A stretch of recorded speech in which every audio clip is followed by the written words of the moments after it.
Assalamualaikum warahmatullahi wabarakatuh. Saya Nurulita Prihasti dengan NIM 2203320057. Di sini saya akan memaparkan materi tentang Smart Society. Smart Society terbagi menjadi beberapa bagian. Yang pertama, konsep Smart Society. 2. Komponen penting Smart Society. 3. Dampak positif Smart Society. 4. Tantangan dan kendala Smart Society. 5. Langkah-langkah menuju Smart Society. Yang pertama yaitu konsep Smart Society, merujuk pada sebuah konsep di mana masyarakat menggunakan teknologi informasi dan komunikasi secara aktif untuk meningkatkan berbagai aspek kehidupan mereka. Adapun karakteristik Smart Society. Yang pertama, koneksivitas tinggi. Masyarakat memiliki akses mudah ke internet dan layanan digital. Dan yang kedua, partisipasi aktif. Masyarakat terlibat dalam pembuatan keputusan dan konten digital. Ketiga, adopsi teknologi. Masyarakat menggunakan teknologi dalam berbagai aspek kehidupan. Yang keempat, keterbukaan dan aksesibilitas. Informasi dan layanan mudah diakses oleh masyarakat. Selanjutnya, peran teknologi dalam pembentukan Smart Society. Yang pertama, meningkatkan akses. Teknologi mempermudah akses masyarakat terhadap layanan dan informasi. Kedua, mendorong inovasi. Teknologi mendorong pengembangan solusi yang efisien untuk meningkatkan kualitas hidup. Ketiga, meningkatkan koneksi. Teknologi memperkuat koneksivitas antara individu dan pemerintah, memfasilitasi kolaborasi dan pertukaran informasi. Keempat, optimalkan layanan publik. Teknologi memungkinkan penyediaan layanan publik yang lebih mudah dan efisien, responsif. Kedua, komponen penting Smart Society. Yang kedua yaitu komponen penting Smart Society. Yang pertama, infrastruktur teknologi, dan ini mencakup jaringan internet yang kuat, koneksivitas 5G, dan infrastruktur sensor yang mendukung aplikasi dan layanan digital. Kedua, sistem transportasi cerdas, termasuk implementasi kendaraan otonom, transportasi publik, terintegrasi, dan aplikasi untuk pembagian perjalanan. Ketiga, layanan publik digital, melibatkan layanan pemerintah yang tersedia secara online seperti pendaftaran penduduk dan pembayaran pajak.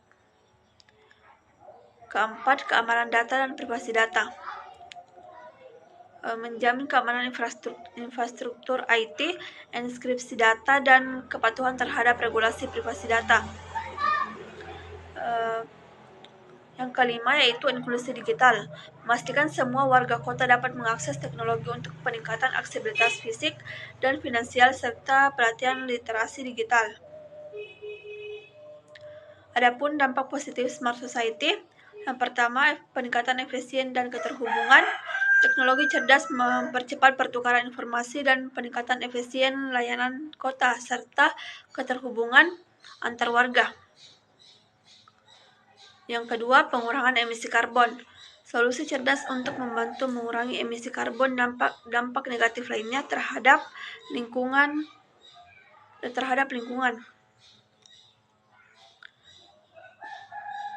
Ketiga, peningkatan kualitas hidup. Teknologi cerdas meningkatkan kualitas hidup dengan menyediakan layanan yang lebih baik dan mudah diakses, seperti pendidikan, kesehatan, dan kesempatan ekonomi.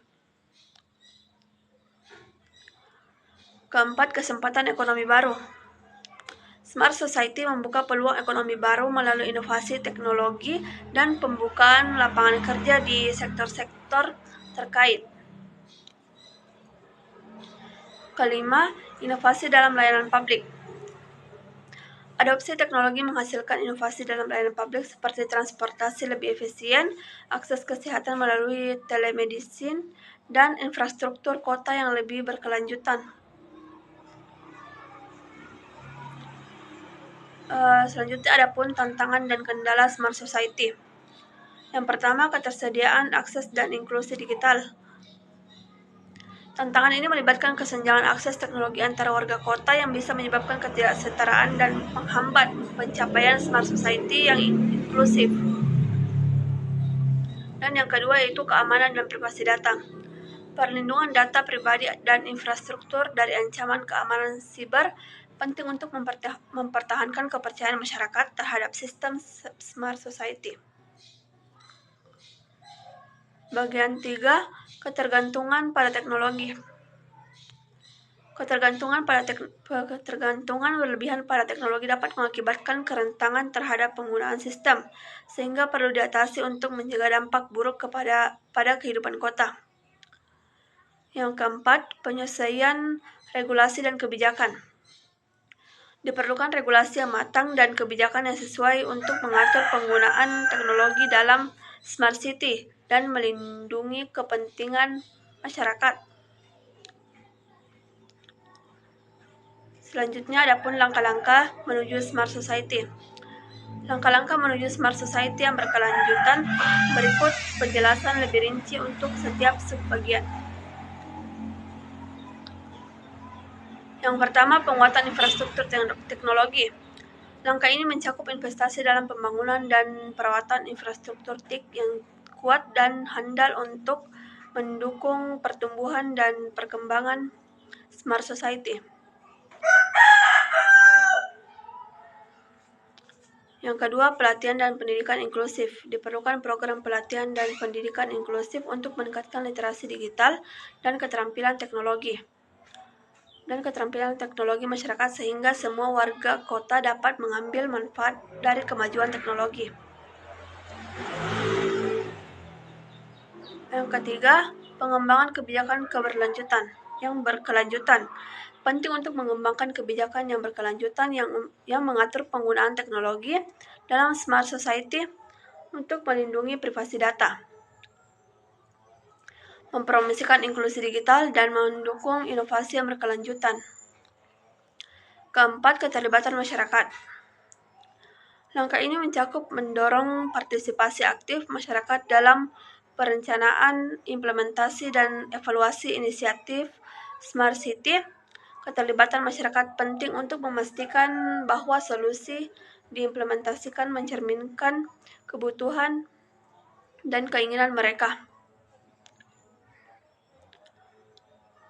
Adapun beberapa pertanyaan dari teman-teman, yaitu pertanyaan pertama dari Widyaningsih. Pertanyaannya yaitu bagaimana definisi Anda tentang masyarakat pintar atau smart society? Jawabannya itu masyarakat pintar atau smart society merujuk pada sebuah konsep di mana teknologi informasi dan komunikasi digunakan secara luas untuk meningkatkan efisiensi, kualitas hidup, partisipasi warga, dan pelayanan publik. Ini melibatkan penggunaan teknologi seperti IoT, Big Data, kecerdasan buatan, dan koneksivitas yang tinggi untuk menciptakan lingkungan yang lebih terhubung, berkelanjutan, dan responsif terhadap kebutuhan masyarakat. Pertanyaan yang kedua yaitu dari Titi Nurhazana. Pertanyaannya itu sebutkan apa saja teknologi yang dapat memungkinkan terbentuknya masyarakat pintar. Jawabannya yaitu beberapa teknologi utama yang memungkinkan terbentuknya masyarakat pintar meliputi yang pertama, Internet of Things. Kedua, Big Data Analytics. Ketiga, kecerdasan buatan atau Artificial Intelligence. Keempat, teknologi energi. 5, komputasi awan atau cloud computing, augmented reality, dan virtual reality. Yuniarti. Contohnya, apakah contoh nyata dari implementasi masyarakat pintar di negara atau kota tertentu yang dapat dijadikan inspirasi? Jawabannya tentu di Songdo, Korea Selatan adalah salah satu contoh nyata masyarakat yang pintar inspiratif. Mereka menggunakan teknologi canggih untuk mengatur lalu lintas, mengelola limbah, dan memantau polusi udara, menciptakan lingkungan yang lebih efisien dan berkelanjutan. Untuk pertanyaan keempat dari Alfian Hidayat. Pertanyaannya yaitu bagaimana masyarakat dapat berpartisipasi dalam pembangunan dan pengembangan masyarakat pintar. Jawabannya itu ada beberapa cara di mana masyarakat dapat berpartisipasi dalam pembangunan dan pengembangan masyarakat pintar. Yang pertama, memberikan masukan.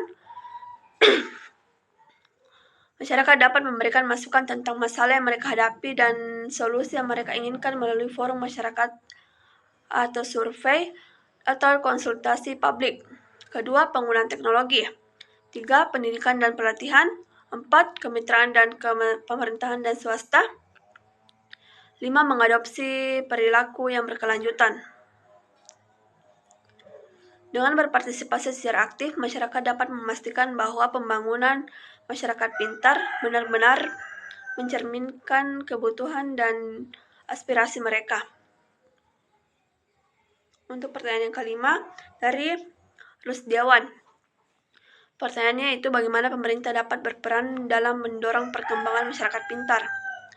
Jawabannya, pemerintah dapat berperan dalam mendorong perkembangan masyarakat pintar melalui berbagai langkah, termasuk yang pertama, kebijakan dan regulasi. Ketiga, investasi dan infrastruktur. Investasi dalam infrastruktur digital. 3, kemitraan dengan swasta. 4, pendidikan dan pelatihan. 5, transparansi dan partisipasi masyarakat. 6, pilot proyek dan inisiatif demonstrasi. Sekian pemaparan materi dari saya. Assalamualaikum.